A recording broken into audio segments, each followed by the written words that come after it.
Bueno, obviamente vamos a tratar de explicar y mostrar en fotos y algunos videos todo eso que hubiésemos visto en el laboratorio y que por esta situación no podemos verlo ahora. ¿Con qué comenzábamos? Bueno, obviamente con la determinación de la granulometría de los materiales y de la mezcla, o mejor dicho, la granulometría de los agregados y de la mezcla entre ellos. En una primera etapa, si bien esto no lo hacíamos en el laboratorio, ya teníamos los datos, ustedes ya han realizado granulometrías en otras materias, pero tenemos como dato la granulometría de uno de los agregados, estoy marcando allí con el mouse, un tamaño 619, es un triturado. El otro agregado que utilizábamos era un 0,6, también triturado, y la granulometría correspondiente al 0,6. Y aquí está presente la granulometría de una arena silicia, ¿sí? Que es real, pero que a la hora de utilizarla, digamos, para la mezcla, no incorporamos en ningún porcentaje, es decir, no se colocó arena silicia en la mezcla. Este es, digamos, una mezcla real, esta es una mezcla real, la que realizamos por allá por el 2019. No colocamos arena silicia, vamos a hacer algún comentario al respecto.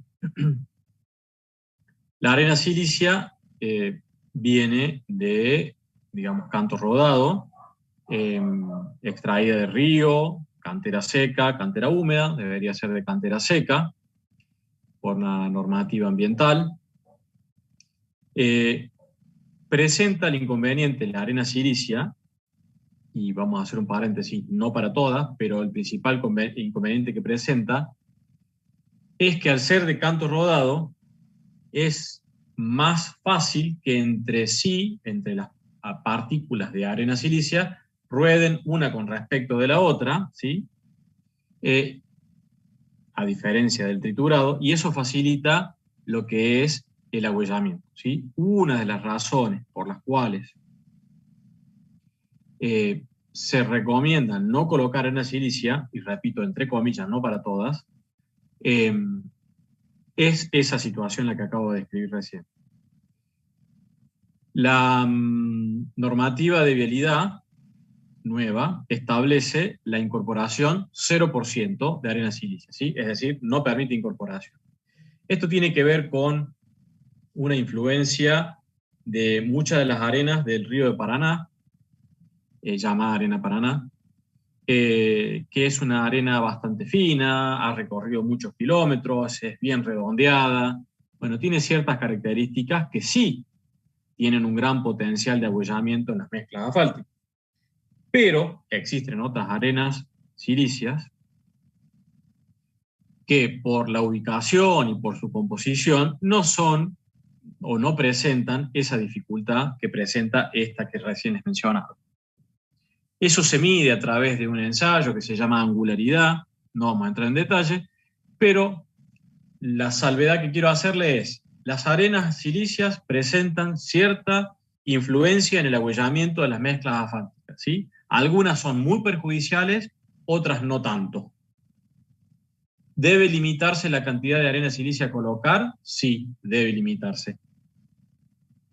Por ahí el 0% es muy estricto para algunas arenas, ¿sí? Y en otras está bien porque son, digamos, muy redondeadas o tienen este efecto negativo o no deseado que les decía recién. ¿Por qué les hago esa referencia? Porque he visto y pueden llegar a ver dosificaciones de mezclas asfálticas con un porcentaje muy elevado de arena silicia y bueno, y como la que vamos a hacer ahora nosotros, donde no tiene arena silicia. Tiene que ver con eso, ¿sí? La normativa nueva no lo permite y en algunas situaciones era excesiva la cantidad que se colocaba, sea del tipo que sea. No sé si se ha comprendido esta salvedad. Sí, profesor. Bien. Bueno, ¿cómo hacemos entonces para empezar a mezclar los agregados? Tenemos las granulometrías, como les decía, de cada uno de ellos, ¿sí? Y en esta otra parte de aquí es qué cantidad vamos a colocar en porcentaje de cada uno de ellos. Podemos tener la presencia de cal, no hemos hecho en este caso. Normalmente la cal se recomienda que tenga un 1% aproximadamente, entre 0 y un 1%, 1,5%, porque genera ciertos beneficios a la mezcla, dotándola de mayor estabilidad y de mayor durabilidad a la mezcla, producto de que la cal tiene una afinidad eléctrica con los agregados, ¿sí?, que es favorable o que interfiere en la adherencia del agregado con el asfalto, ¿sí? En presencia de agua, la cal actúa y aumenta o mantiene, más que aumenta sería mantiene, la adherencia entre entre el agregado y el asfalto. Si alguien levantó la mano, si quiere hacer una pregunta. Sí, ingeniero, le hago una consulta. ¿Eso dijo que eran los porcentajes pasantes o los tamices? Exactamente. Esto es aquí la granulometría, el pasante de cada uno de los agregados. Bueno, ese comentario respecto a la cal, 61906, estos porcentajes normalmente surgen de la experiencia, no está establecido, digamos, podemos optar por distintos porcentajes, ya vamos a ver por qué, digamos, más o menos rondan esos valores, y lo que les decía, podemos hacer intervenir una cierta cantidad de arena de silicio, no, acá hemos puesto 0. Entonces, el producto, por ejemplo, del tamiz 3/4, el tamiz medio, vamos a tomar otro, vamos a tomar el 4. El tamiz 4, ¿sí? El tamiz 4 por el 45%, 0,9 por 45%, bueno, acá está redondeado 0%, ¿sí? Sería 0,0 y algo. Tomemos otro, por ejemplo, el 96,8% del 0,6 por el 55% de 0,6 es un 53%, ¿sí? Está sin decimales allí. Y así con cada uno de ellos, es decir, el pasante de ese tamiz para ese agregado por el porcentaje interviniente me da el valor que tenemos en esta fila y en esta columna. Luego, sumando toda la fila, es lo que la sumatoria de cada uno de los agregados va a aportar en pasante en ese tamiz, por ejemplo, en el 4. 0 va a aportar el 619, un 53 el 0,6 y 0, la arena de silicio obviamente no le hemos puesto. Entonces, aquí en verde, la sumatoria de esos tres es 53,64, bueno, ahí está, digamos, con decimales. Así hacemos con cada uno de ellos.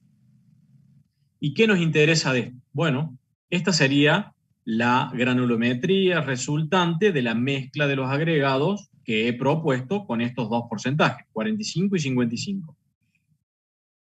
Esta mezcla resultante debe encontrarse dentro de los límites que hemos visto anteriormente. Por ejemplo, aquí en celeste están ubicados los límites de Vialidad Nacional del 2017, que los hemos visto en la clase pasada. En blanco son valores que no están especificados en vialidad, ¿sí?, pero que son tamices importantes y que deben, de alguna manera, digamos, establecerse algún límite para luego poder graficar la curva granulométrica resultante con más cantidad de puntos. Entonces, el 16 se propone, estos dos valores suelen ser recomendaciones o por experiencias, ¿sí?, 22-40, por eso están en blanco allí, lo mismo para el 100%. Y en el de media tampoco estaba la especificación, pero vialidad del año 98 sí estaba, ¿sí? Entonces, ¿para qué hacemos esto? Bueno, para completar una mayor cantidad o un número de tamices que me permitan hacer una curva, la gráfica de la curva granulométrica, un poco más completa. Entonces allí la estamos viendo. En verde, ¿sí?, la curva granulométrica resultante de la mezcla de los dos agregados o de los dos tamaños agregados que hemos colocado, 619 y 06. ¿Y por qué es importante graficarla? Porque podemos ver, más allá de que acá podemos comparar los valores entre los extremos y el medio, podemos observar que se encuentre dentro de las curvas límites que están dibujadas en negro con triángulos y círculos en la superior e inferior. ¿Sí? De esta manera habremos conformado la curva granulométrica de la mezcla de los agregados o de las fracciones de agregados para que encuadre dentro de las curvas límites propuestas, en este caso, para una mezcla asfáltica convencional, ¿sí? Una mezcla asfáltica, una CAC de 19 o de 20 es la misma nomenclatura. ¿Se ha comprendido esto?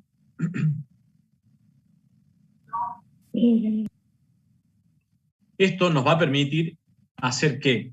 Bueno, mover estos valores, automatizando la planilla Excel, que es muy simple, mover estos dos valores de forma tal que esta curva vaya moviéndose hacia arriba o hacia abajo para que encuadre dentro de estos límites, y en función de cómo se vaya encuadrando y qué holgura nos dé estos porcentajes que pongamos aquí, nos va a permitir poner un poco más de 6,19 o 0,6. Es decir, esto surge por recomendación, el 45-55, pero también surge porque es necesario que la curva verde esté dentro de las dos curvas negras. Si eso no es así, bueno, tengo que mover estos dos valores de forma tal que encuadre. Y si moviéndolos aún no encuadrara, deberé cambiar los tamaños de los agregados o de alguna cantera, porque no siempre las granulometrías individuales, ¿sí?, del 0,6 y del 6,19 se mantienen constantes, por un lado, y de una cantera a otra también varía. Entonces, puedo cambiar de cantera, puedo cambiar de tamaño agregado, agregando, por ejemplo, un intermedio que sea un 0,3 o un 6,12, dependiendo de la necesidad que tenga para poder conformar esta curva. Es decir, esta curva la logro mezclando los agregados que necesite y en los porcentajes que necesite para poder conformar.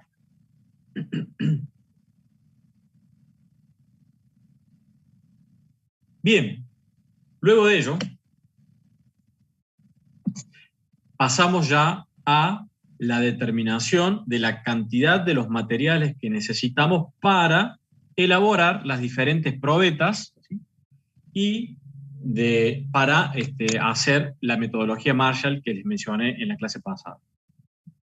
Una probeta aproximadamente tiene alrededor de 1.250 gramos. La normativa establece entre 1.100 y 1.300. Un valor normal de trabajo son 1.250 gramos. Este porcentaje que está allí, 5,1% de asfalto, es uno de los 3 o 4 porcentajes con los cuales vamos a realizar la dosificación. Recuerden que yo les había mencionado que hacemos diferentes pastones con diferentes porcentajes. Bueno, este es uno, el de 5,1. Si de los 1.250 gramos, 5,1 son de asfalto, el resto, 94,9, es de agregado, ¿sí? Entonces, de los 1.250 gramos, el 5,1%, 63,8 serán de asfalto, y de los 1.250, 1.186,3 gramos serán de agregado. Estos 1.186,3 gramos de agregado tienen que repartirse entre el 45 del 6,19 y el 55 del 0,6 visto antes, ¿sí? Son las proporciones que hemos dado. Es decir, estamos armando la probeta. Luego, estos 533,8 gramos que representan el 45 del 6,19 tienen que repartirse entre la granulometría correspondiente al agregado, ¿sí? Creo que estábamos viendo el 6,19, ¿sí? Estos 533 gramos tienen que repartirse entre la granulometría del 6,19. Esos valores que marcaba recién son valores de pasante. Los valores retenidos surgen de la diferencia. Es decir, el tamiz 3/4, ya no pongo el pasante, sino es el que retiene. Retiene un 6,2. Si retiene un 6,2, ese 6,2 respecto a los 533,8 son 32,9 gramos. El pasante 3/4 retenido media, es decir, el retenido media, retiene el 46,7. El 46,7 de 533,8 es 249,2. Y así con cada uno de los restantes tamices. El pasamedia retiene 3/8, retiene 21,8, 21,8 de los 533 es tantos gramos. Y con el 0,6 hacemos exactamente lo mismo, pero ya no con el valor anterior, sino con 652,4. Es decir, determinamos para cada uno de los tamices qué cantidad aporta, ¿sí? Aporta porque lo retiene, de ese material. del 619, ¿sí? Retiene 4, para el 619 son 130,6 gramos. Y en el caso del 0,6 son 20,7 gramos. Es la misma fracción, ¿sí? Pero uno lo aporta el 619 y el otro lo aporta el 0,6. Para arriba el 0,6 no tiene, 3/4 media no tiene, y el 619 por debajo del 4 tiene muy pequeña cantidad. ¿Se ha comprendido esto? Obviamente que la sumatoria de todos estos valores tiene que ser igual a la totalidad que tenemos allí, y la sumatoria de todos estos valores del 606 tiene que ser igual a la totalidad que tenemos allí. Y así hemos sacado la cantidad de cada uno de los pesos de las fracciones que aporta cada uno de los agregados. ¿Por qué nos interesa eso? Porque esos valores que estaban recién, que hemos mostrado, están acá copiados de nuevo, ¿sí? Para el 619, para el 06, pero esto corresponde a una probeta, ¿sí? Nosotros deseamos y necesitamos al menos 4 probetas, ¿sí? 3 de ellas las vamos a compactar y una la vamos a dejar suelta, es decir, no las vamos a compactar porque vamos a hacer con ella el ensayo Rice. Bueno, si son 4 y acá tenemos 1, básicamente este valor por 4 y ahí tenemos la totalidad. Es decir, cuando vayamos al laboratorio, o cuando si hubiésemos ido, de el retenido 3/4 del 619 para el porcentaje 5,1 hubiésemos pesado 131,74 gramos. ¿Sí? Repito otro ejemplo. Para el 619, el retenido 3/8, para el pastón de 5,1 hubiésemos pesado 466,13 gramos. Y así para cada uno de las distintas fracciones o tamices de cada uno de los agregados. Y en el caso del cemento asfáltico, habíamos dicho que se necesitaba 63,8 gramos para una probeta, para el 5,1%, con lo cual para 4 probetas serán 255 gramos. Es decir, todo esto que está aquí en amarillo, ¿sí? La parte de arriba y el asfalto, es lo que hubiésemos mezclado en la siguiente imagen que vamos a ver aquí, ¿sí? Es decir, todos estos agregados pesados para 4 probetas y esta cantidad de asfalto es la que vemos en estas 2 fotos que están acá, ¿sí? Y allí empezamos a hacer la mezcla, empezamos a mezclar esos agregados, ¿sí? Esos materiales. Por un lado, los agregados han sido previamente calentados a la temperatura de mezclado en otro equipo, ¿sí? En una estufa. Lo que están viendo acá es el horno que tenemos en el laboratorio, es el horno para hacer la mezcla. Este horno tiene pared doble, es decir, tiene una pared interior y otra exterior, que es hueca, en donde en el interior tiene aceite, bueno, tiene un líquido que permite que al incorporarle calor con un quemador o con resistencias eléctricas en la parte inferior, la temperatura sea uniforme en todo el equipo y no solamente en la parte inferior donde tiene la llama directa o el contacto con la resistencia. Luego, en la parte central, colocamos la cantidad de asfalto, los 255 gramos, pesándolos, ¿sí? Los colocamos y comenzamos a realizar la mezcla. Fíjense que acá se alcanza a apreciar que el asfalto estaría en una situación líquida, es decir, ha sido también previamente calentado. Y una vez que ha sido previamente calentado, la cantidad de 255 gramos es vertida para realizar la mezcla. Realizamos la mezcla y se empieza a observar que los agregados empiezan a recubrirse con el asfalto, ¿sí? Porque va cambiando la coloración. Fíjense acá que se observa, digamos, más agregados cubiertos, en donde algunas partes aún todavía no están cubiertos, y lo que debemos hacer es seguir mezclando hasta que la totalidad quede cubierta. Normalmente se recomienda que este tiempo no supere los 15 minutos de mezclado. Podría darse la situación, aquí estamos realizando el 5,1%, podría darse la situación de que hagamos un caso extremo. En vez de realizar una probeta 5,1, realizamos una probeta con 2% de asfalto, un 2, nada más. Entonces, muy probablemente, adrede, estamos realizando esa prueba, el 2% sea insuficiente para que recubra todos los agregados. Y por más que los mezclemos y los mezclemos y los mezclemos, posiblemente no logremos que el asfalto recubra toda la superficie del agregado porque es insuficiente, ¿sí? Lo que estoy marcando es que para este porcentaje se logra aproximadamente recubrir todo, para un porcentaje cercano también se va, por inferior y cercano se va a lograr recubrir, y superior y también cercano se va a lograr recubrir. Pero una situación inferior muy extrema posiblemente se dificulte o no se logre hacer una mezcla adecuada. ¿Alguna pregunta hasta acá?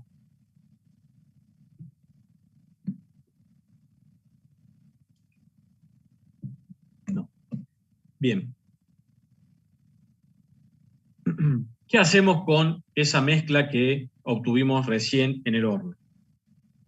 Bueno, previamente los moldes, ¿sí? Que acá hay una foto un poco más ampliada, el molde, que tiene 3 partes, son calentados, ¿sí? En una estufa a la temperatura de la mezcla. ¿Por qué? Porque la mezcla que está con temperatura en el horno es vertida dentro de los moldes, y si los moldes se encontraran fríos, ¿sí? En 1250 gramos, interferirían en la temperatura de la mezcla. Entonces los moldes también son calentados.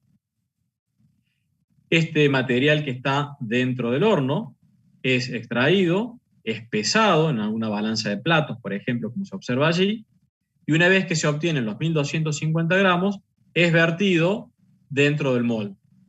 Una vez que se ha vertido dentro del molde, se hace una pequeña distribución con un varillado, con 15 varillados, o puede ser con el mismo dispositivo de mezclado que sería un cucharín, ¿sí? Para distribuir la mezcla.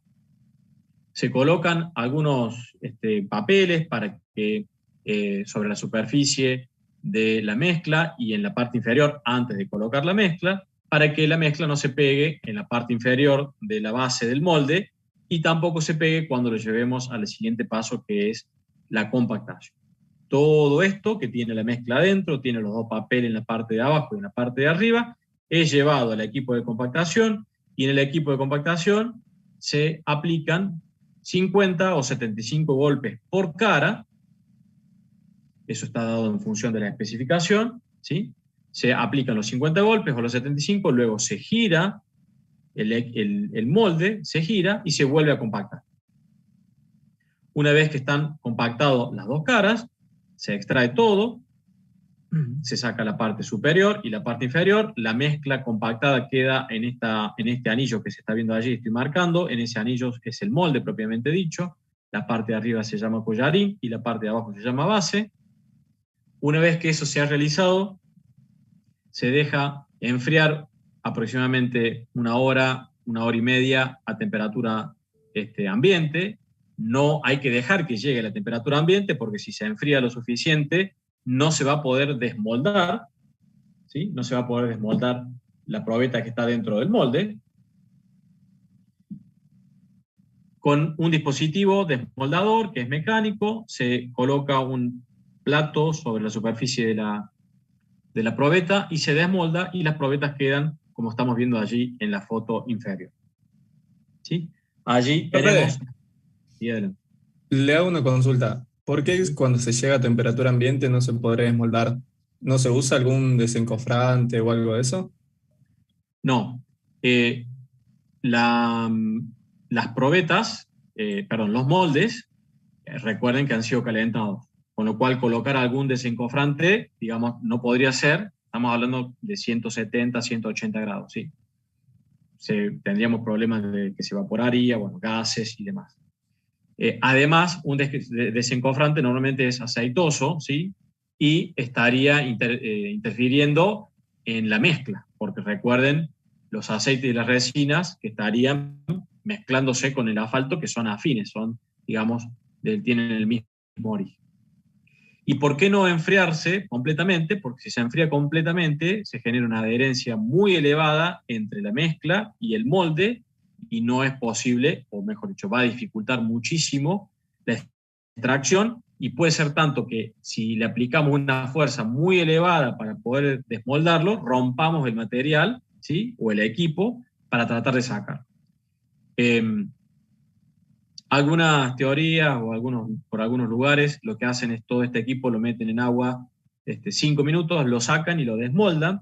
Algunos argumentan que eso no, porque el agua se mete dentro de la mezcla y daña la mezcla. Bueno, algunos dicen que sí, pero para no entrar en esa discusión, lo que hacemos es dejarlo 1 hora aproximadamente, dependiendo obviamente de la temperatura ambiente. Un día de invierno muy frío, posiblemente en 30 minutos ya esté, o menos. Y se hace un desmoldado, ¿sí? de la probeta que está dentro del molde. No sé si se comprendió la consulta. Sí, profe, muchas gracias. Bien. Bueno, este procedimiento que hicimos la mezcla y que hicimos la compactación de 3 probetas, lo hemos realizado para al menos 3 pastones, ¿sí? 4,9, 5,1 y 5,5, supongamos, ¿sí? Que así dividíamos en 3 grupos para que fueran al laboratorio. Un grupo realizaba el pastón de 4,9, el otro de 5,1 y el otro de, por ejemplo, 5,5.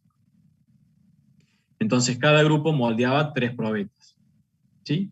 Y en cada uno de esos grupos se moldearon 3 probetas y una, en vez de compactarla, ¿sí? En vez de colocarla en el molde y compactarla, se extraía del horno, que está mezclada, y se la dejaba enfriar, agitándola, moviéndola para que no se digamos, enfríe y quede aglomerada, sino que se enfríe y quede suelta. Siempre les doy el ejemplo del praliné.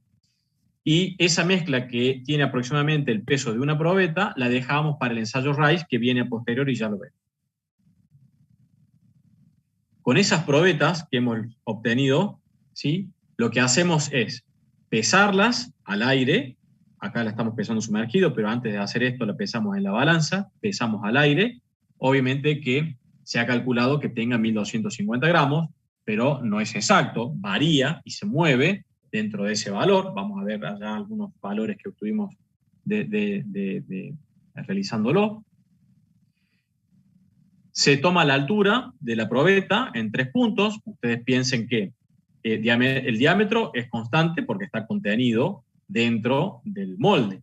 Pero si colocamos un poco más de material o un poco menos de material, lo que va a variar es la altura de la probeta, ¿sí? El diámetro es constante y lo que varía es la altura. Entonces se toma la altura de la probeta en 3 puntos, separados 120 grados, y se hace un promedio de la altura. Luego ese promedio de la altura nos va a servir para hacer una corrección que cuando llegue se las voy a mencionar. Entonces pesamos al aire y luego se hace un peso sumergido, ¿sí? Se determina el peso de la probeta sumergida. El peso de la probeta, ¿sí?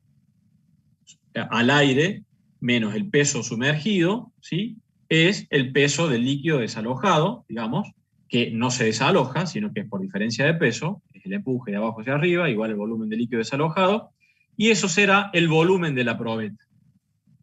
El peso de la probeta dividido el volumen de la probeta me está dando lo que les he mencionado varias veces como la densidad Marshall. Es decir, es el peso dividido el volumen, pero ese volumen considera el aire, es decir, los vacíos que tiene la mezcla, la probeta en su interior. Bien, una vez realizado eso, otro de los pasos es la determinación o la realización del ensayo Rice, que es el peso específico de la mezcla, ¿sí? ¿Esto qué considera? Bueno, es el peso de la mezcla dividido el volumen de la mezcla, pero sin los vacíos, es decir, sin aire. Como la mezcla es un material, digamos, suelto, como se está viendo allí, ¿sí? No es posible determinarla de las formas, digamos, convencionales. Hay que hacer otro ensayo. Entonces, viene aquí la aplicación de este ensayo para determinar el volumen de la mezcla. Esta mezcla suelta que está acá es la mezcla que le decía del el peso de una probeta, ¿sí? Es la 4ª probeta que no compactamos. Entonces, lo que hacemos es, ese peso de la probeta que no compactamos lo pesamos, y ese es el peso inicial, es el peso de la muestra. Si esa mezcla suelta la colocásemos dentro de este quitasato, que es este frasco de vidrio, con un agua, con el agua allí. Si colocamos esta mezcla suelta, ¿qué pasaría? Saldría del quitasato. Esa agua que está saliendo es igual al volumen, a la sumatoria del volumen de cada uno de los agregados que fueron introducidos, agregados pintados de asfalto, que fueron introducidos dentro del quitasato.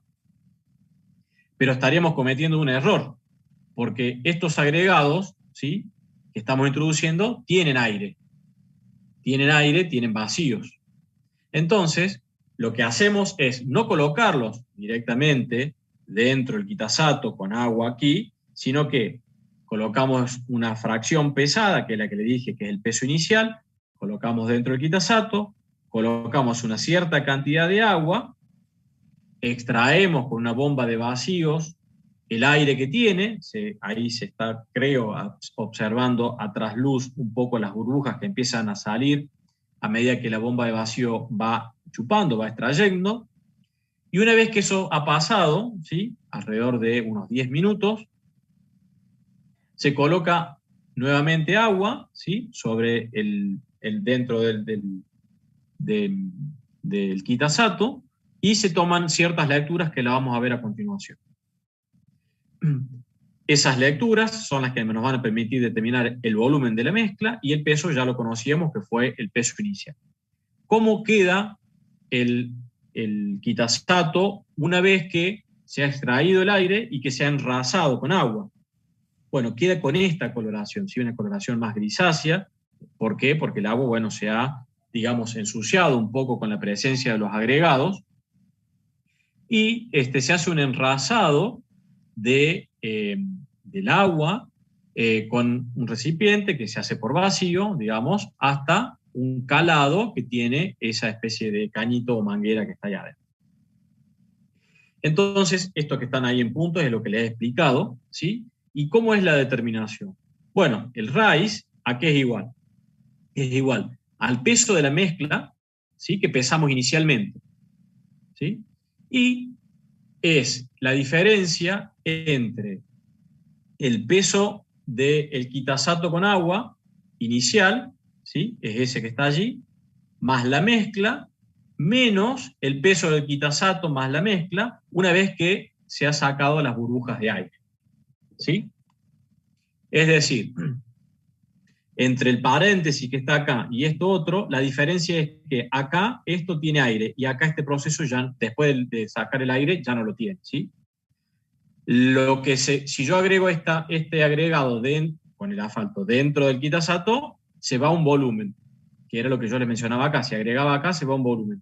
Al irse, ese es el volumen de la mezcla, pero tenemos un error. Ese error es sacándole el aire, ¿sí?, que es la diferencia de hacer esta regla.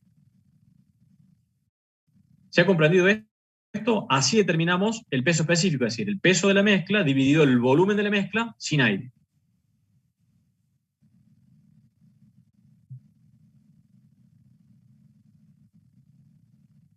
Bueno, el cálculo de los vacíos, si el RAIS no tiene aire y el Marshall tiene aire, la diferencia sobre el RAIS por 100 es el porcentaje de vacíos, ¿sí? Hemos hablado qué pasa cuando los vacíos son bajos y son altos con respecto a la exudación y a la sobrecompactación, lo hemos mencionado en fotos anteriores, ¿sí? También hemos mencionado cuáles son los vacíos, o mejor dicho, cuáles son las partes componentes de la mezcla o de una probeta, los vacíos, el asfalto, los agregados. ¿Cómo calcularíamos los vacíos llenos de asfalto? Que es la densidad Marshall por el porcentaje de asfalto. Los vacíos del agregado mineral lo hemos visto esquemáticamente, ¿sí? Son los vacíos más el asfalto, es decir, si tenemos los vacíos residuales más los vacíos con asfalto que calculamos recién, son los vacíos del agregado mineral. Recuerden las fotos y los esquemas que vimos en la clase pasada. Y la relación betún-vacío, que es los vacíos llenos de asfalto sobre los vacíos del agregado mineral por 100, expresado en porcentaje. ¿Por qué hacemos todo esto? Porque con todos estos valores vamos a poder calcular y graficar las 6 gráficas que mostramos en la clase pasada. Hasta allí hemos visto lo que son relaciones volumétricas. Están faltando las 2 relaciones mecánicas, ¿sí? ¿Quién levantó la mano? Profe, ¿podría recordar qué eran los vacíos llenos de asfalto? Los vacíos llenos de asfalto son aquellos vacíos que han sido ocupados por asfalto, ¿sí? Porque el asfalto ha recubierto los agregados, pero hay una cierta cantidad que ha ocupado un vacío, ¿sí? Ese es conceptualmente los vacíos con asfalto. Y los vacíos residuales son los vacíos que obviamente son con aire, es decir, no tienen nada, es aire.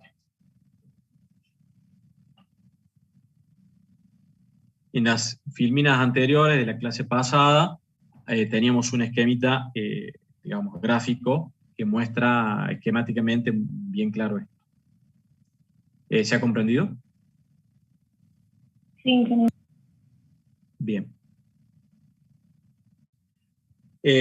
Ya ingresando a lo que les decía, a la determinación mecánica, a los parámetros mecánicos, hablamos de estabilidad y fluencia. De realizar el ensayo de las probetas en la prensa Marshall, ellas deben acondicionarse en agua a 60 grados, de acuerdo a lo que establece la norma, durante una hora. Son las condiciones más desfavorables a las que la norma menciona para hacer el ensayo. Estas probetas que han estado aquí en agua durante una hora, fíjense que tienen distinta numeración.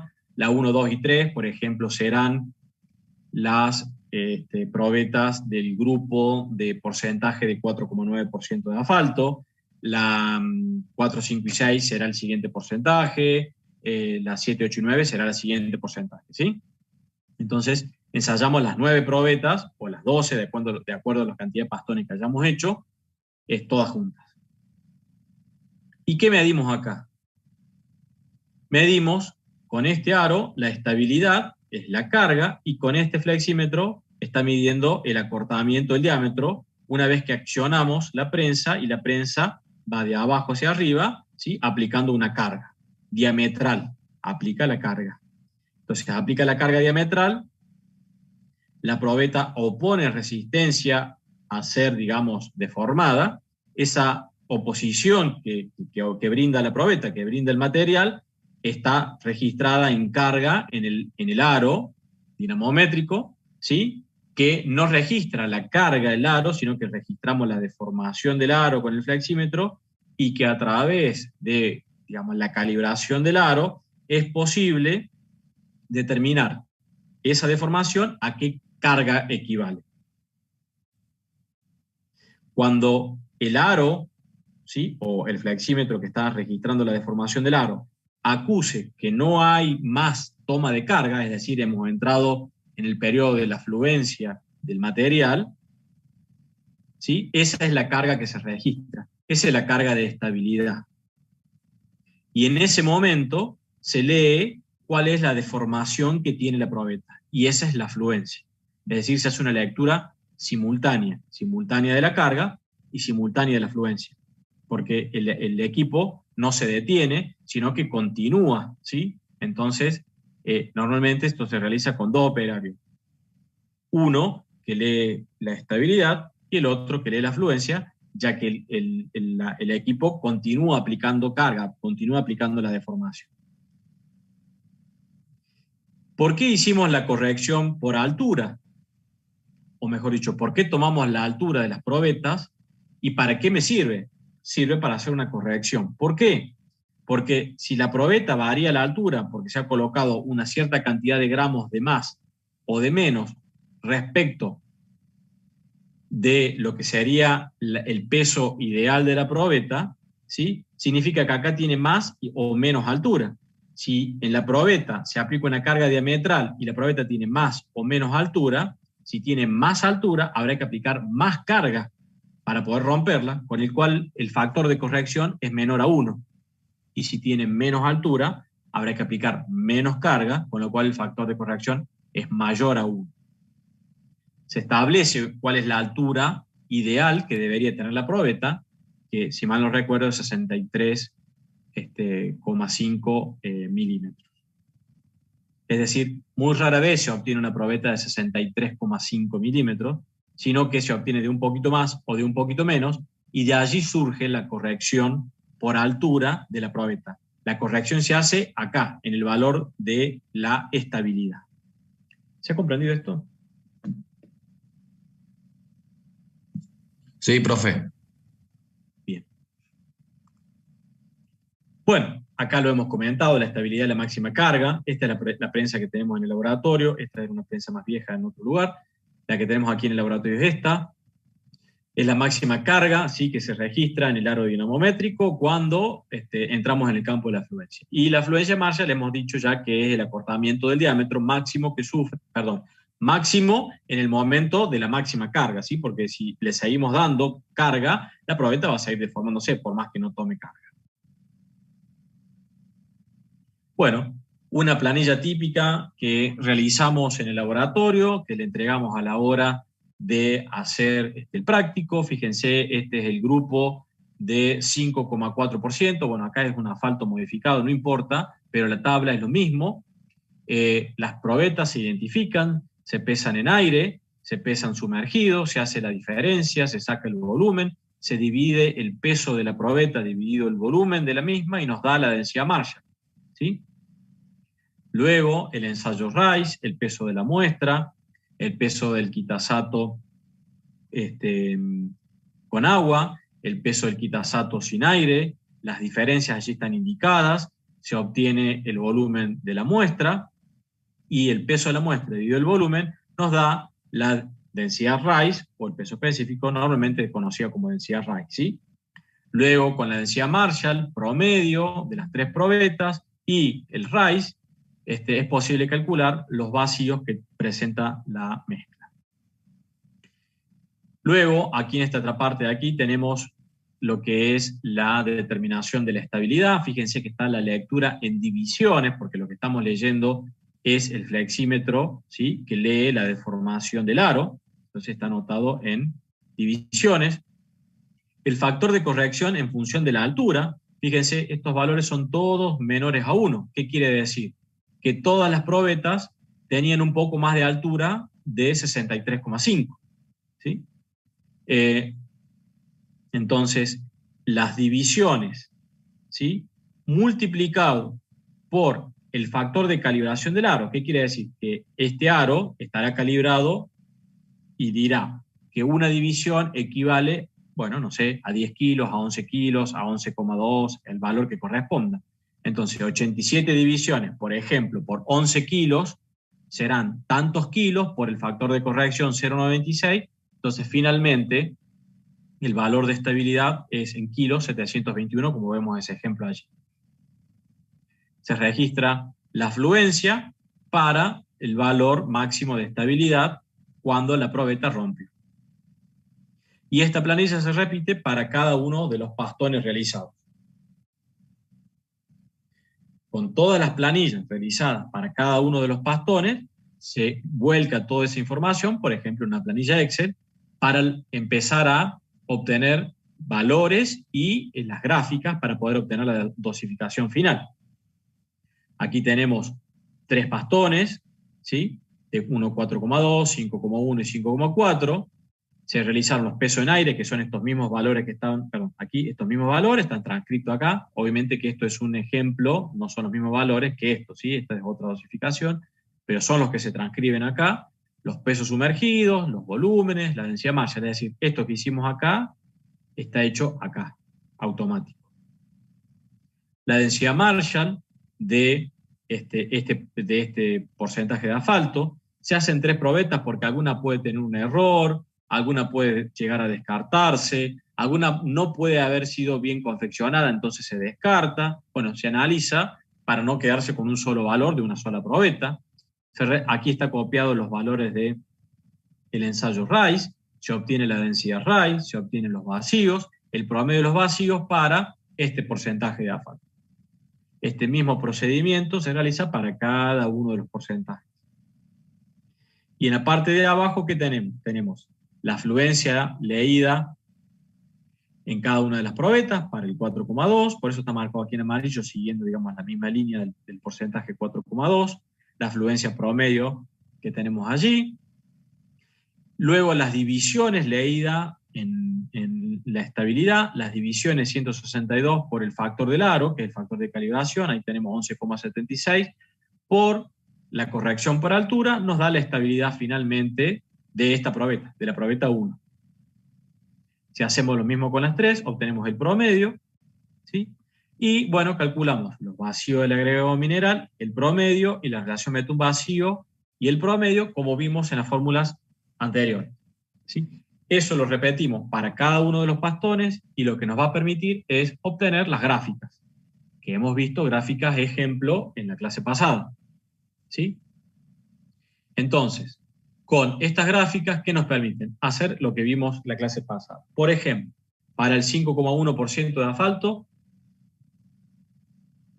¿qué es lo que se observa? Se observa que tenemos este valor de 2,52 densidad Marshall, por ejemplo. Luego, para el porcentaje 5,1 se observa, tenemos alrededor de 3,5 de vacíos, ¿sí? Para lo que es fluencia, alrededor de 3 milímetros. Lo que es estabilidad, el 5,1 presenta, bueno, aquí no se alcanza a ver, ¿sí? Volvemos a la tabla. 1.482 kilos, ¿sí? Es lo que estaría por acá. Los vacíos del agregado mineral, ¿sí? Alrededor del 16%, 16,2%, 16,3%. Y para la relación betún-vacío, cercanos al 80%. ¿Por qué leímos cada uno de estos? Bueno, porque en función de los criterios que mencionábamos en la clase pasada, es la elección del porcentaje óptimo. Por ejemplo, el 5,1 que hemos analizado, deberíamos ver si cada uno de esos valores que hemos leído están dentro de las especificaciones de vialidad. ¿Sí? Por ejemplo, en donde el vacío del agregado mineral tiene que ser mayor al 14%, aquí estamos mayor al 14%, la estabilidad mayor a 1.000 kilos, estábamos en 1.400, lo que son vacíos entre 3 y 5, los vacíos estamos entre alrededor de 3,5, ¿sí? Cerca a 3,5. No hemos terminado la relación estabilidad-fluencia, es un parámetro que si bien se sigue exigiendo,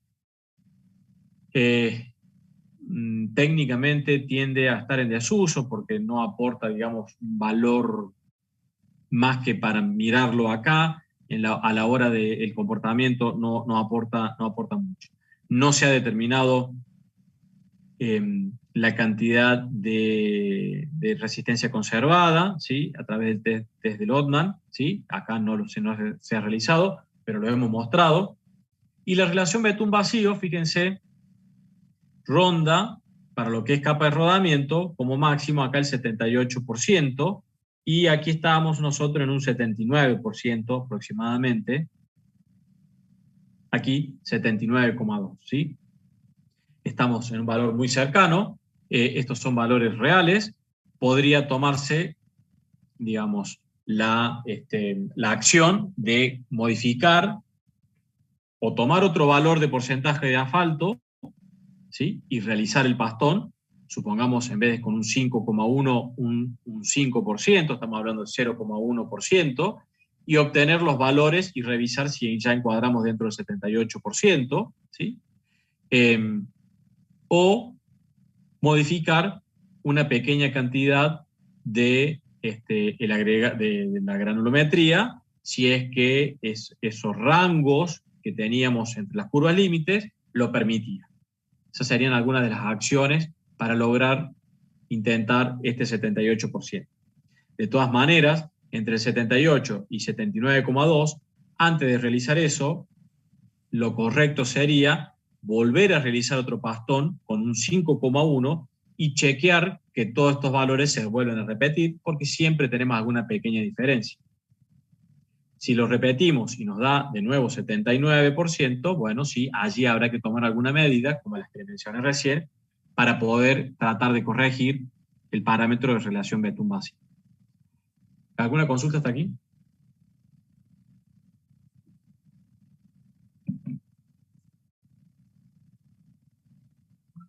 No. Bueno, Allí habría terminado lo que es el práctico de dosificación de mezcla asfáltica, que si bien lo hemos resumido y al estar todos haciéndolo acá juntos y sin poder ir al laboratorio, en menos de una hora lo hemos visto, pero esto normalmente lleva haciéndolo y en grupo alrededor de 6 clases, ¿sí? En función de cada uno de los grupos que va al laboratorio y estamos varias horas realizando todo esto. Lamentablemente no lo podemos hacer en forma práctica. Más adelante, el año que viene, si ya se puede realizar y alguien desea acercarse y aún todavía es alumno y puede ingresar a la facultad con el seguro de alumno, se puede llegar y puede observarlo y participar como para poder, digamos, de alguna manera mitigar esto de no haberlo podido ver presencialmente. Bien, esto entonces les decía, era el práctico de dosificación de mezcla asfáltica e ingresaríamos ahora a lo que sería el control de calidad de mezclas asfálticas. Si no hay ninguna pregunta de lo que es anterior, pasamos ya a este tema. El control de calidad de mezcla asfáltica, el método Marshall, no es solamente aplicable a la dosificación, sino que también es aplicable al control de calidad. Porque imaginen ustedes que una vez que hicimos esta dosificación, esa dosificación se la calibra a la planta elaboradora de mezcla asfáltica y la planta empieza a elaborar esa mezcla. Pero no significa que la planta no pueda tener alguna desviación. Con lo cual, deben tomarse muestras rutinarias, incluso todos los días o 2 veces al día, del material que se está produciendo, ¿sí? Se deben confeccionar probetas de la misma manera que hemos mencionado, compactándola, y hacerle las mismas determinaciones, estabilidad, fluencia, vacíos, relación betún-vacíos, bueno, todos los parámetros, y deben estar dentro de los rangos de tolerancia que están especificados en el pliego para cada uno de esos valores. Es decir, por ejemplo, la estabilidad fue diseñada con 1100 kilos. Bueno, hay una tolerancia que podrá estar en 1200 y podrá estar en 1000, ¿sí? Entonces, esa tolerancia es la que tienen para moverse y es la que debe chequearse y verificarse diariamente. Diariamente o lo que establezca, con el periodo que establezca el pliego. Bueno, no solamente los controles de calidad vienen de la mano de la realización de las probetas, sino que hay que controlar la temperatura de la elaboración de la mezcla y la temperatura de la compactación. Esta temperatura es en el momento de la elaboración y esta temperatura es la temperatura que está registrando la mezcla previamente a la compactación, es decir, detrás de la terminadora se está tomando la temperatura para que pase el equipo de compactación a posterior. Las muestras que se toman en el tramo deben ser tomadas detrás de la terminadora, se saca una muestra de la parte posterior de la terminadora, normalmente no les es muy agradable a la gente que está trabajando realizar esta tarea, porque genera que hemos sacado una muestra de aquí, deben traer y colocar material, ¿sí? Y eso se hace en forma manual. Pero lo hacemos, ¿por qué? Porque la muestra que sacamos de aquí es representativa de la granulometría y del material que se ha colocado y que está puesto en el tramo. Esta muestra que es extraída de allí, ¿sí? Se la puede y se la debe llevar al laboratorio y se puede confeccionar probetas nuevamente, sacarle las determinaciones que hemos mencionado, se hace una recuperación de asfalto, ¿sí? De esta muestra que está acá y de la muestra que sacamos en el momento de la elaboración, ¿sí? No solamente es de aquí, también puede ser en esta situación. Esto es lo que vamos a ver a continuación, recuperación de asfalto. Y a la muestra recuperada vamos a ver cómo se le haría una granulometría, pero también se le pueden hacer otros ensayos como ahuellamiento, test de Lotman, etc. Medimos la temperatura de compactación en el tramo. Se debe verificar que no haya segregación de la muestra, de la mezcla, perdón, colocada en el tramo. Y una vez que está, digamos, densificada, se deben verificar las densidades, que vamos a ver cómo se extraen los testigos, y los espesores, que obviamente una vez que traemos el testigo le medimos la altura. Aquí estamos controlando la temperatura de la mezcla una vez que llega al tramo, es decir, llegó en camión y se colocó en la tolva, ¿sí? Acá estamos controlando con algunos años menos que ahora, pero estamos controlando la temperatura detrás de la terminadora. Acá está la terminadora, ¿sí? Que ha llegado a la mezcla, y esto en algún momento les mencioné que íbamos a ver una imagen respecto a esto, a la cantidad de gases que se observan de la terminadora en este momento, ¿sí? Más allá de ir y medir la temperatura y demás, hay algunas cuestiones visuales que no deben escaparse, ¿sí? Esto es una hermosa máquina de humo para los boliches, porque tiene demasiada cantidad de humo, ¿sí? Se está observando. ¿Qué puede estar pasando allí? Bueno, hay que ver primero la coloración del humo. Si esa coloración es blanca, como la que se está viendo allí, o es un poco azulada. Habíamos mencionado que si era un poco azulada, podría ser un exceso de temperatura, y ese exceso de temperatura me estaría dando un indicio de que la mezcla estaría pasada en temperatura y podríamos tener un problema de envejecimiento prematuro. Si es de esta coloración, también puede estar pasada en temperatura, pero lo que nos está indicando es la presencia de agua, la presencia de agua o en los agregados o porque no ha sido suficientemente secada en la planta, o que tenemos un día de mucha humedad ambiente, con lo cual la mezcla al estar a alta temperatura, la humedad ambiente se está evaporando por la temperatura de la mezcla, y si el vapor se observa en la parte posterior de la terminadora, ¿sí? Que acá no se alcanza a apreciar, quiere decir que o la superficie te presenta humedad, ¿sí? La superficie que no debería tener agua en el momento de la colocación de la mezcla, o nuevamente también que hay una humedad ambiente muy elevada y se está, digamos, produciendo este vapor de agua. Pero fíjense la cantidad de cosas que uno observando puede apreciar como control de calidad sin siquiera haber, digamos, colocado el termómetro en la mezcla todavía. Uno después, colocando el termómetro en la mezcla, puede argumentar que está sucediendo con un dato concreto lo que está observando. Acá se está extrayendo la mezcla que le decía detrás de la terminadora, que nuevamente no es agradable porque se genera una cavidad que tiene que ser rellenada y es manual, pero es aconsejable tomar la mezcla en la parte posterior para poder hacer los controles que le mencionaba. Acá se está observando lo mismo, y acá se está observando cómo rellenan el espacio donde se extrajo la muestra. La extracción de testigos, ¿sí? Son con las extractoras de testigos de la misma manera que se han visto en hormigones. Son normalmente extractoras un poco más pequeñas, que se extraen, digamos, con una broca, con un poco de agua para refrigerar la misma, y se saca el testigo. El testigo, ¿qué es lo que se observa? Se observa la presencia de agregados gruesos, la presencia de agregados finos, si están parejo a la distribución de ambos, si en la cara inferior se observa la presencia de algún material adherido. Recordemos o adelantemos más que recordemos que esta capa asfáltica va colocada sobre una capa de base. La capa de base es un suelo o un granular.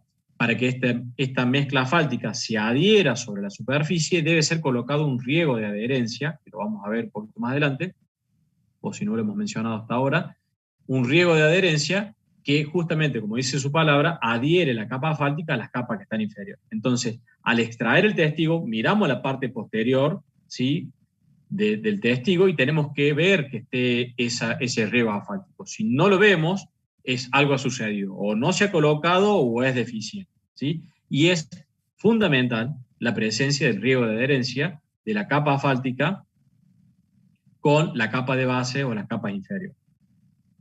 Entonces el testigo nos está acusando muchas cosas, más allá de que le midamos la altura, que debe ser medida, y más allá de que le tomemos la densidad Marshall, que es uno de los controles que mencionábamos recién, ¿sí? Es importante la cantidad de información que nos brinda el testigo a la hora de extraer. Y lo que les mencionaba de la recuperación de asfalto, ¿sí? Dos preguntas. ¿Qué altura tiene la muestra esa de la esa probeta y por eso, ¿con qué se tapa este hueco que queda sobre el asfalto? Bien, el espesor es el espesor que esté de diseño en el paquete estructural, que es lo que vamos a realizar con los métodos de diseño, ¿sí? Que a partir de mañana empezamos a ver algunos de ellos. Eso es el espesor y que debe ser controlado. La cavidad que se genera luego de la extracción debe ser rellenado con mezcla asfáltica nuevamente, ¿sí? Van a ver que le colocan hormigón, que le colocan un montón de cosas. ¿Por qué no sería aconsejable otro material?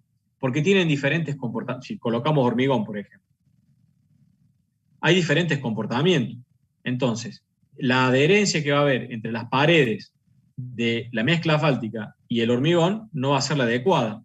Y al haber diferentes comportamientos, sobre todo en la parte térmica, se va a producir una separación, o se podría producir una separación entre el hormigón y las paredes de la mezcla.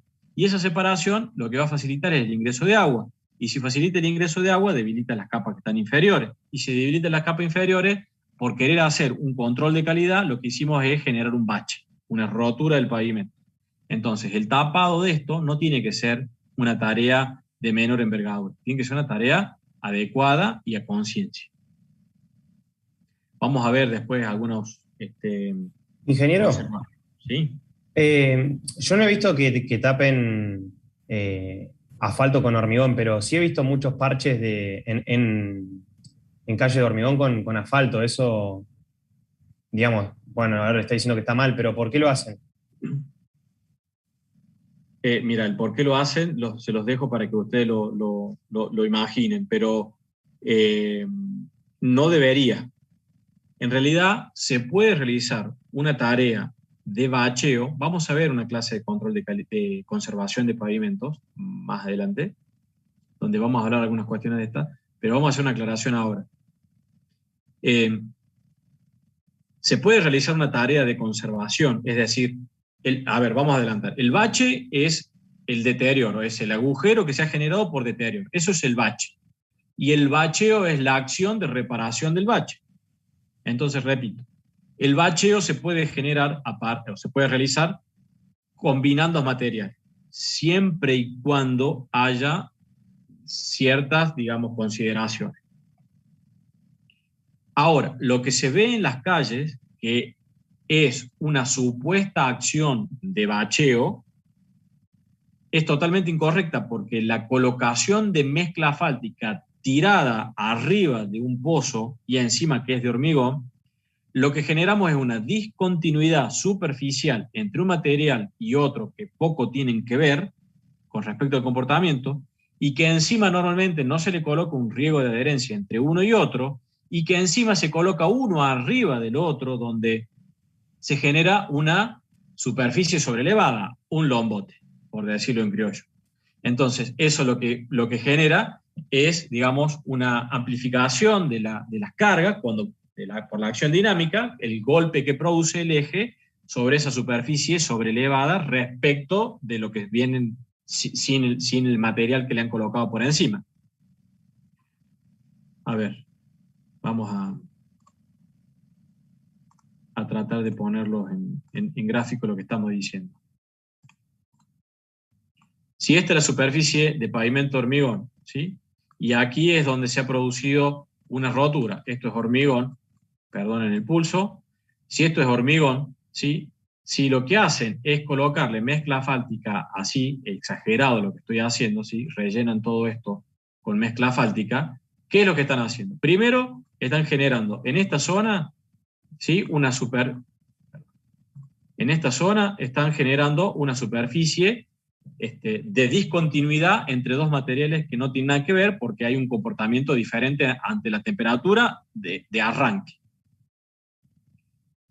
Luego, lo que les mencionaba recién, el pasaje de la carga, cuando la carga viene y circula, supongamos en este sentido, si hay esta diferencia de altura, ¿sí? Entre la superficie que venía el pavimento hormigón y el lomo de burro bruto que han hecho allí, lo que genera es un impacto en esta zona, ¿sí?, del neumático o del eje sobre justamente la parte más débil. ¿Por qué? Porque es justamente la parte que tiene el menor espesor de mezcla asfáltica, ¿sí? Y justamente en las inmediaciones de esta zona, donde acá el hormigón también está deteriorado y que no tiene un espesor constante. Entonces, ¿qué sería lo correcto? Si esto es la superficie de hormigón y tenemos un deterioro, ¿sí?, lo que se debería hacer es hacer aquí, una determinada distancia, un aserrado o cajeado, que se llama, ¿sí?, de la zona de debilitada. Se hace una remoción de todo lo que está allí, que estamos rayando, se hace una remoción, se rompe, y lo aconsejable sería colocar nuevamente hormigón en este espacio. Si eso no es posible por las causas económicas o lo que sea, es posible colocar mezcla asfáltica acá, ¿sí?, previo generar un importante riego de adherencia con un material adherente, que es asfáltico, que estoy intentando marcarles allí, ¿sí?, un riego de adherencia en toda la superficie de la caja abierta, ¿sí?, en toda la superficie de la caja abierta, en todas las paredes, ¿sí?, debe realizarse. En toda la superficie. ¿Para qué? Para que la mezcla asfáltica que coloquemos aquí adentro, ¿sí?, encuentre las paredes con ligante asfáltico que le facilite la adherencia. Ahora, tenemos dos materiales de comportamientos totalmente distintos. Entonces, si bien el puente de adherencia va a hacer su trabajo y va a trabajar, existe una alta probabilidad de que en algún momento esto se separe, que esto que está aquí, y facilite en esta zona el ingreso de agua, ahí que estoy tratando de marcarlo en azul, ¿sí?, por los laterales. Pero al menos esta situación de sobrelevado no se va a dar, no se va a ver deteriorada o acelerada el deterioro en las inmediaciones de los bordes de la mezcla asfáltica, ni en las inmediaciones del pavimento de hormigón existente en la parte inferior, ¿sí? Entonces, esta tarea, vamos a hacer algo bien gráfico. No. Esto es una burrada. Esto no, porque encima es esto que se coloca acá arriba, es un material que tiene un precio, un costo, y eso se está tirando, ese material, no es una tarea adecuada. Si esto es por una situación momentánea, provisoria, porque hay una urgencia, un bache generado en un lugar muy importante, con una transitabilidad elevada, y que hay presencia de agua y que hay riesgo de accidente, sí, se hace alguna cuestión rápida hasta que se pueda tomar alguna otra acción y se corrige. Pero son en situaciones momentáneas, de premura, no tienen que ser situaciones de reparación habitual. No reparación habitual, de eso es una mala ejecución, ¿sí?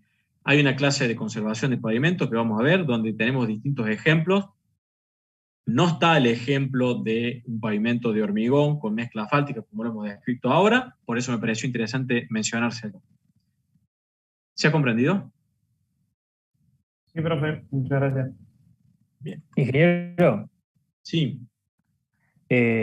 en ese caso, al no ser dos materiales de contacto, o sea, al ser dos materiales que estén en contacto el asfalto con el hormigón, en el caso que se realice una reparación con adoquinado, ¿estaría en cierto punto en lo correcto? No, o sea, hay una mayor semejanza en el comportamiento del material, porque el adoquinado estaría siendo con un material hidráulico elaborado, ¿sí? Pero tenemos distintos comportamientos. Tenemos que ingresar a la parte de pavimentos de rígidos, pavimento hormigón, un poco más adelante. La gran, capacidad de dilatación que tiene el hormigón por absorber calor, y trabaja de una manera que es por distribución de tensiones en una gran superficie, productos que son losas, y hay una transferencia de carga entre losa y losa con pasadores que son hierros normalmente lisos. Hacemos esa pequeña introducción ahora. para mencionar la diferencia con respecto al pavimento articulado. El pavimento articulado con adoquines trabaja por fricción entre adoquín y adoquín, ¿sí? La superficie en la que transmite la carga es muy pequeña. Las dilataciones también son distintas y normalmente no son aconsejables para un alto tránsito, ¿sí? Si tenemos lugares, un alto tránsito pesado sobre todo, si tenemos situaciones de combinación de hormigón con pavimentos de adoquín, deberá realizarse alguna transferencia de carga, por ejemplo,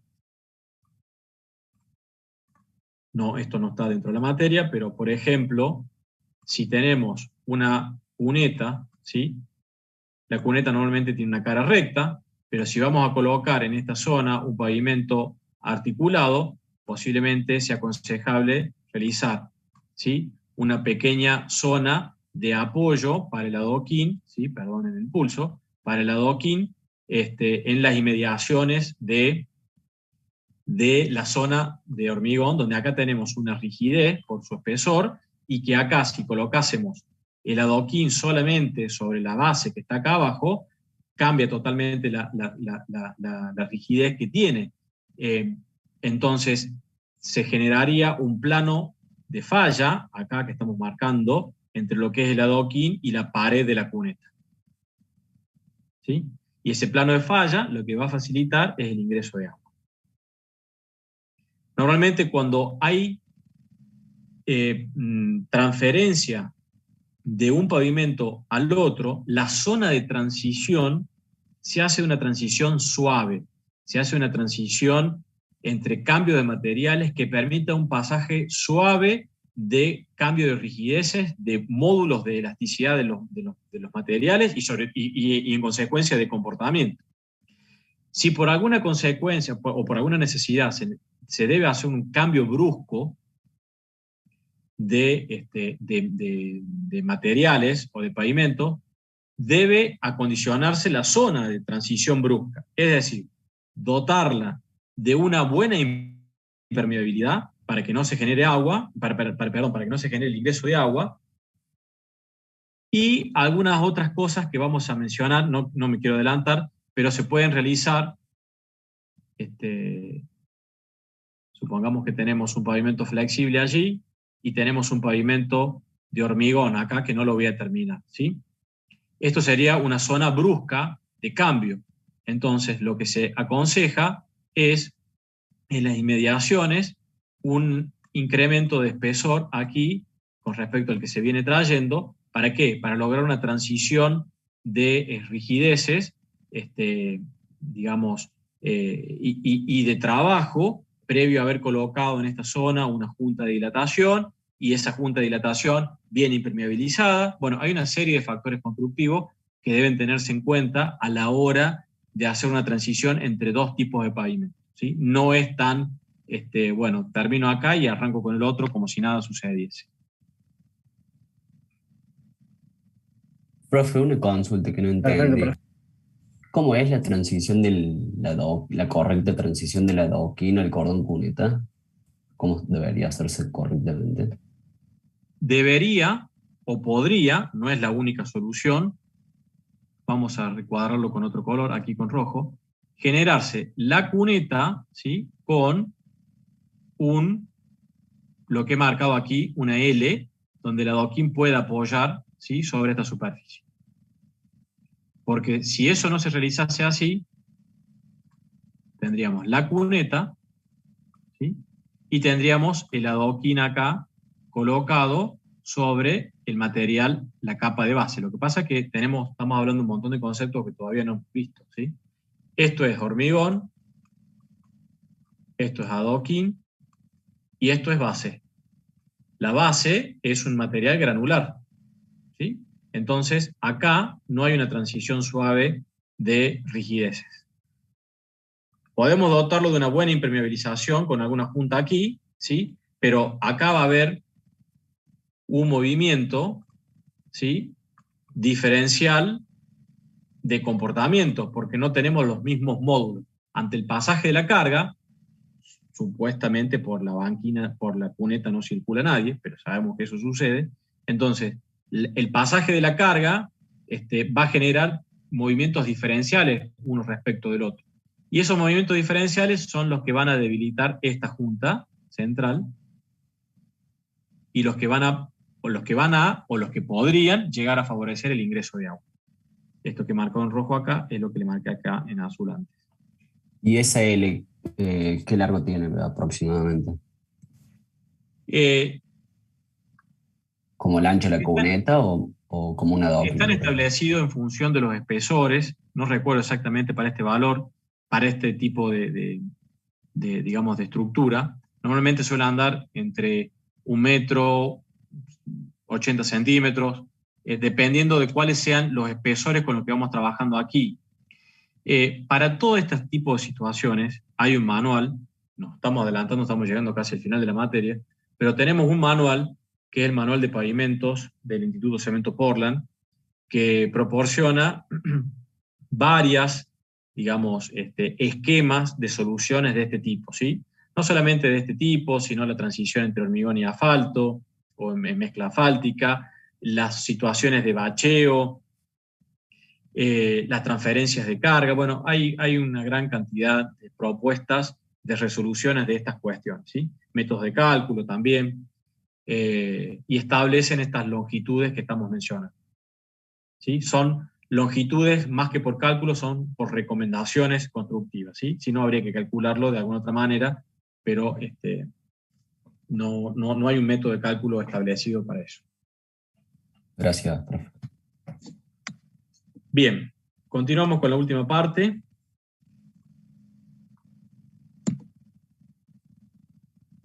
Les decía entonces que tanto de la planta elaboradora de la mezcla asfáltica o de la mezcla que se ha extraído de la parte de atrás de la terminadora, ¿sí? Puede ser necesario y debe ser controlado qué cantidad de asfalto tiene esa mezcla que se está colocando. ¿Por qué? Porque la planta asfáltica puede tener una variabilidad. Esa variabilidad puede venir dada producto de que, bueno, la planta, digamos, sufrió algún inconveniente. Entonces, en vez de colocarle el 5,1, que sería el óptimo, podría estar colocándole de más o de menos. Sabemos algunos defectos que puede ocasionar la colocación de más. Y la colocación de menos es que la mezcla no va a tener la suficiente adherencia, no va a tener la suficiente resistencia a fatiga, y es lo que normalmente tienden a tratar de ahorrar las empresas. La cantidad de menos, ponerle un poquito menos. ¿Por qué? Porque es lo más caro, digamos, el ligante asfáltico. Entonces debe controlarse la cantidad de asfalto que tiene una mezcla asfáltica. Para ello existe una técnica que es la recuperación de asfalto. Es decir, a la mezcla que se ha elaborado es extraerle el ligante asfáltico, que a diferencia del hormigón no se puede realizar, porque el hormigón, digamos el cemento, ha endurecido, ha tenido una reacción química que es irreversible. Entonces, en el caso del asfalto, no hubo ninguna reacción química, o por lo menos no ninguna que no nos permita extraerlo. Entonces, este es el procedimiento, vamos a verlo en las imágenes, que me parece un poco más ilustrativo. La mezcla asfáltica que sacamos de la planta asfáltica o que sacamos detrás de la terminadora es colocado en este recipiente de plato, ¿sí? Que se llama recuperación de asfalto por centrífuga de plato, ¿sí? La centrífuga de plato, acá se está viendo una imagen, a ver si tengo alguna más completa, no. La centrífuga de plato es un equipo más viejo y otro un equipo más nuevo, es como si fuese un secarropa de los que ustedes conocerán, tiene más o menos esa forma. Esa mezcla asfáltica que es colocada acá es acondicionada un tiempo aquí, como vemos, con un solvente que, como se ve en la imagen allí, es queroseno. Podría ser otro solvente, nafta y demás, pero esos solventes, esos combustibles, son más volátiles y tenemos algunos riesgos en la operación. Entonces usamos, por ejemplo, queroseno. El queroseno lo dejamos actuar un determinado tiempo sobre la mezcla asfáltica y lo que empieza a hacer es a diluir el ligante asfáltico. Esto, que antes hemos tomado el peso inicial, ¿sí? Así que conocemos el peso inicial, se le coloca un papel filtro en la parte superior, se le coloca una tapa y se empieza a accionar, que empieza a centrifugar, como, perdón, como la tapa y el papel filtro no deja que se escapen los agregados, los retiene allí cuando esto va centrifugando por fuerza centrífuga, lo que sale es el líquido. Y al salir el líquido, lo que empieza a verse, espero que funcione aquí el video, lo que se empieza a observar es cómo sale, a través de una manguera, un dispositivo, ese queroseno con el asfalto que ha lavado, en esos términos, al agregado. ¿Sí? Se ve que tiene una pequeña coloración, ¿sí? Y ese procedimiento de agregarle asfalto, dejarlo un tiempo y accionar la centrífuga, se repite tantas veces hasta que se observe una coloración, ¿sí?, que no sea más oscura, sino que sea más clara, es decir, que vaya tomando más color queroseno y no tanto asfalto. Una vez que se ha repetido ese procedimiento alrededor de 2 o 3 veces, el agregado que se encuentra en la parte interna es como lo que se está viendo allí, ¿sí? Se han lavado los agregados. Ese material que extrajimos de la centrífuga es guardado en una probeta graduada, ¿sí? ¿Por qué? Porque la diferencia de peso entre esta situación inicial y esta posterior, esto tenemos que secarlo, porque esto está humedecido con queroseno. Entonces lo secamos y la diferencia de peso sería la cantidad de asfalto que se lavó. Entre la situación inicial y la final es la cantidad de asfalto que tenemos en la probeta con queroseno. Pero ¿qué es lo que sucede?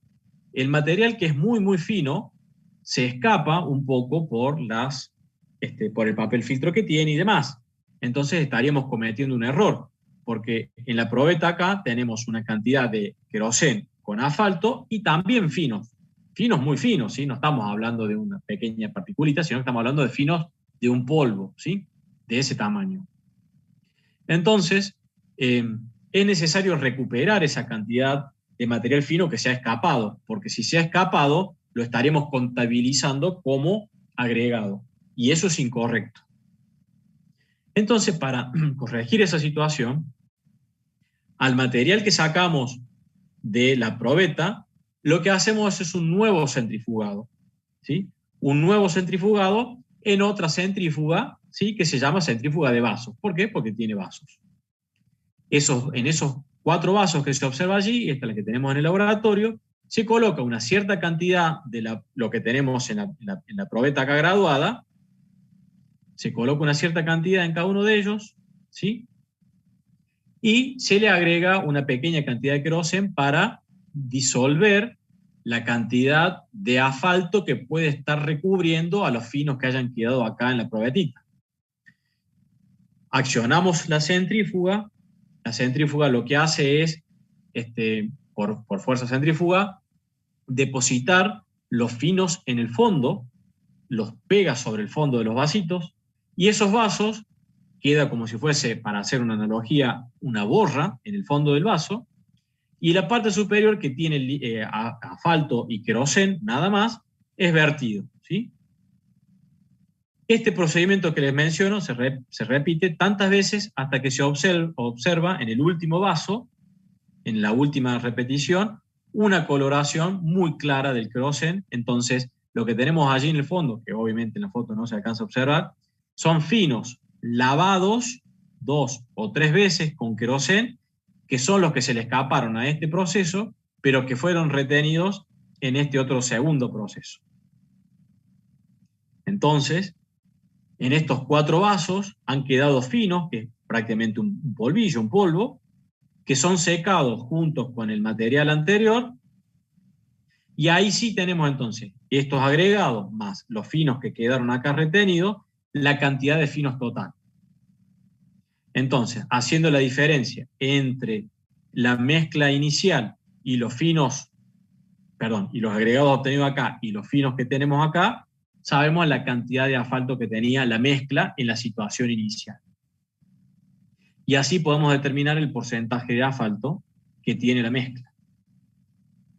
Y nos va a servir para verificar si la planta asfáltica está funcionando correctamente o si se ha incurrido en algún error, intencional o no, en la dosificación de la mezcla asfáltica. Con estos agregados que han sido secados acá y los finos que han sido recuperados acá, que también han sido secados, se pueden y se debe realizar una granulometría para ver, porque ya están secos los agregados, para ver si la mezcla presenta la granulometría que fue obtenida en la dosificación. Es decir, que no haya habido una desviación en la dosificación con respecto a la cantidad de agregado que se ha colocado en la planta asfáltica o también en este proceso, ¿sí? Acá, al extraer una muestra, podemos tener, por algún proceso de segregación, una granulometría que no es adecuada, ¿sí? Podemos tenerla adelante de la terminadora, porque de la planta salió bien, pero en la colocación, por algún proceso en la colocación de la mezcla, tenemos algún defecto en la granulometría y lo vamos a observar cuando hagamos la granulometría de una muestra tomada detrás de la terminadora. Bien, ¿se ha comprendido esto?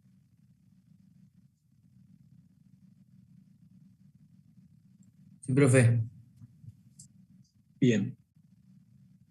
¿Alguna pregunta? Si no, esta sería la última parte y la última clase de lo que sería respecto a materiales asfálticos, ¿sí? Vimos asfaltos y después vimos mezclas asfálticas y los ensayos y los prácticos que hubiésemos realizado en el laboratorio.